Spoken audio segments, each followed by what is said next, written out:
He's Pat Forde from Yahoo Sports, covering the national title game. How big a loss was this for Oregon, losing their best wide receiver? You know, it's a big loss. It's just another loss, really, I think, as much as anything, Dan. You know, they've got great numbers at the receiver position, but they lost Devin Allen, a really good wide receiver, on the first play of the Rose Bowl. They lose Darren Carrington. They lost their best tight end a couple of months ago. They lost one of their top receivers last spring when he blew out a knee. So it's like, you know, how far down the depth chart can you go before you start running out of quality? I remembered when Oregon lost the national title game, there were national radio hosts and columnists who said you can't win a national title with this style. Has anything changed with Oregon's style? Not really. It's pretty much the same. I think they're maybe a little bit more physical on defense now than they were then. And the quarterback is better. That's the biggest thing. Is, you know, even if they do have some shortcomings on the defensive side of the ball, they have the best quarterback in school history and the best quarterback in the country, and they figure they can just outscore teams if need be. So the criticisms of the style will still be there if they don't win tonight, but it's still pretty much the same thing. How does this game play out? I think it's a shootout. I think there's a lot of points. Of course, I thought that in 2010, and it ended up Auburn 22, Oregon 19. But I just see both teams being able to move the ball and score a bunch, and I think Oregon's going to win. But I've been very impressed not only with the way Ohio State's played, but their demeanor being around them for the last week. I'm impressed with them. Yeah, I have somebody who's around the program who said Ohio State is rarely in this position, and they're relishing this position.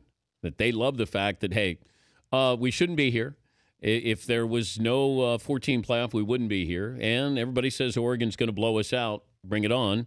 We're on our third-string quarterback. Nobody can name anybody else on the team. Everybody knows our coach, but that's it. They sort of love this anonymity, taking it into the national title game. Absolutely. No, they've ridden it. I mean, they were an underdog in the Big Ten championship game against Wisconsin. They were an underdog, obviously, against Alabama. They're an underdog here. And you're right, it's a program. It's an overdog program. So to be in this position has been, I think, fun and refreshing for them. And just they seem locked in but not uptight at all. And I think they're ready to play a good game. If it's good enough to win, we'll see. But I'm impressed just by the way they've handled themselves. Urban Meyer is an offensive-minded guy, and he was a guy who helped usher in the spread at Utah when he had Alex Smith here.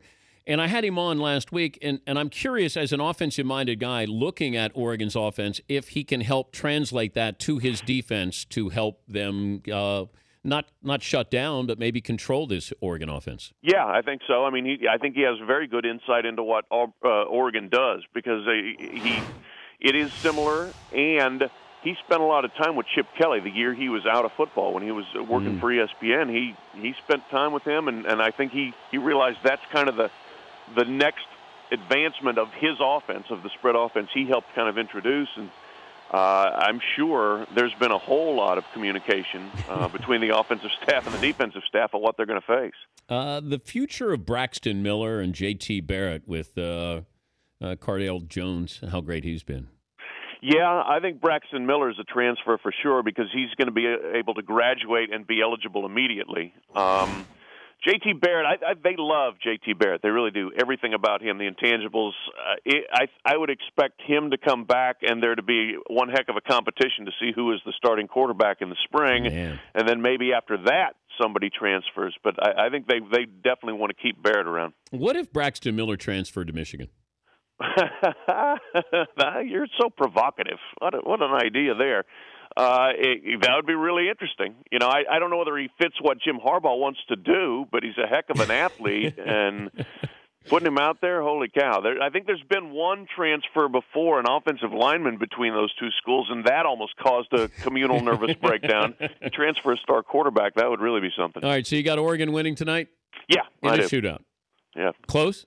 Nah, 10 points, I would say. But again, I think there's going to be enough points on the board. It may be team with the ball last, but it should be a lot of fun. Has Harbaugh done anything at Michigan yet? Not yet. I'm waiting for him to come out with something to, tweak some people. He's putting together a good staff. He missed on a couple of guys he was trying to get, but we will see. He won't be quiet very long. Have fun tonight. Thank you, Pat. All right, thanks, Dan. Pat Forde from Yahoo Sports covering tonight's national title game.